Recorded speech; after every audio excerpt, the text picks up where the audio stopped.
Okay, so wire pulling mga master. So dito muna tayo sa kwarto. Ito yung sisimulan muna natin. So bali sa kwarto natin, isa meron tayong tatlong saksakan. Okay, so hapon isa nilagyan ko na siya guys dito ng kawad para mabilis yung ating paghihila. Okay, so 3.5 gagamitin yung wire dito mga master. So sa mga paging conductors. So simulan na natin. So aray.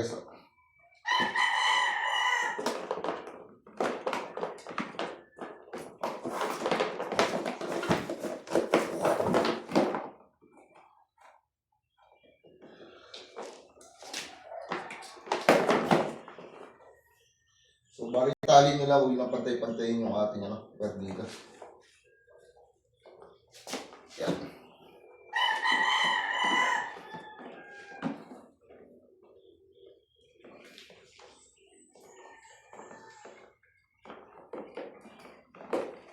Saka natin siya titipan dito.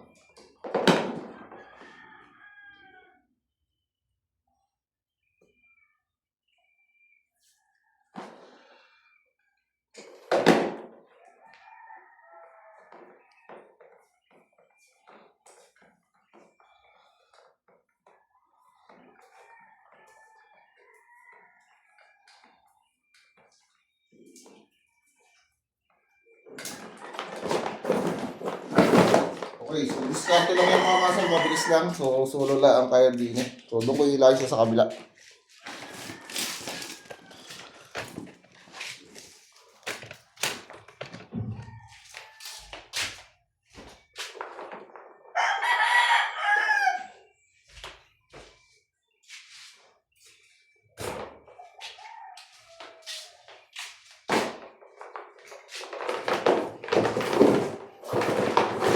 Lulusan nyo lang, then ilagay ko rito sa kabila mga master. So, dito yung gigila.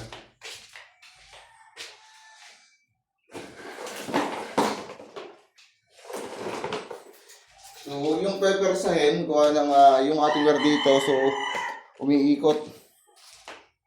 Yan, so babara yan dito. So, smooth lang dapat yung hila natin para hindi agas-gas yung ating wire dito.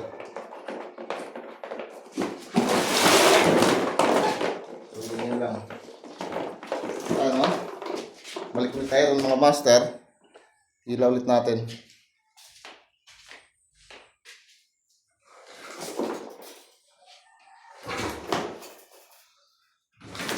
Okay. So, nandun na. Bali, dito naman ay puputulin na natin siya. So, aalawas lang tayo ng isang tangkal. Yan. Yan, ayos na yan. Mga ganito.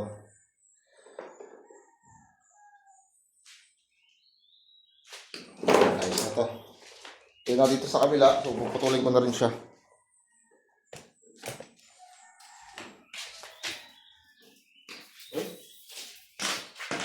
So, bali, sabit ulit natin dito sa kabila. So, dito ko sasabit siya, mga master. So,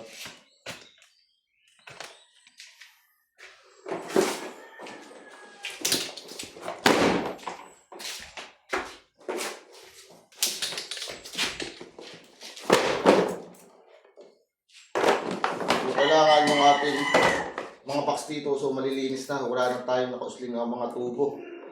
Para hindi siya sumikit. Once na naglagay tayo ng mga convenience outlet.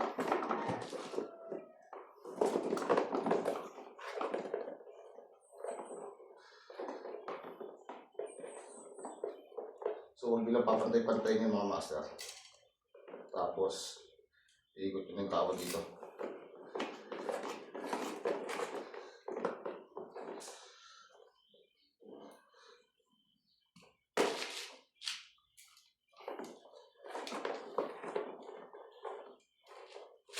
So, tapos, titipan muna natin.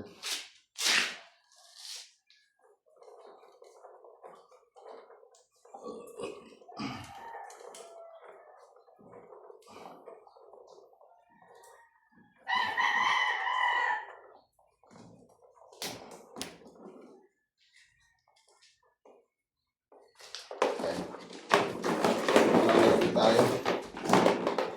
So, ilagay ko na rin sa kabila mga master. Abangan nyo dyan.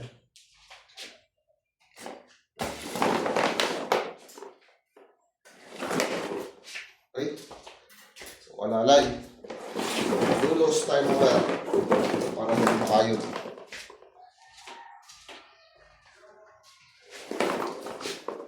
Oh, stop.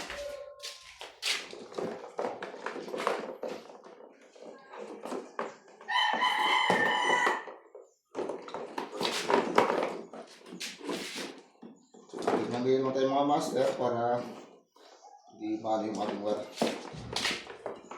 Makagasgasan. So, dulos lang tayo. Alalay lang, hindi na. Tag tayo, so. Okay na. So, pulit na siya rito.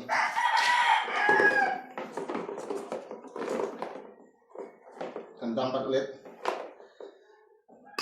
Ayan. So, dito naman tayo. So, pulit na lang natin tayo. Okay, so yun lang mga master. Bali, pinakita ko sa inyo parang wire pulling. So, napakasimple lang. So, alalay lang lagi tayo. So, huwag niyong pepersahin para hindi masugatan yung ating wire. So, salamat.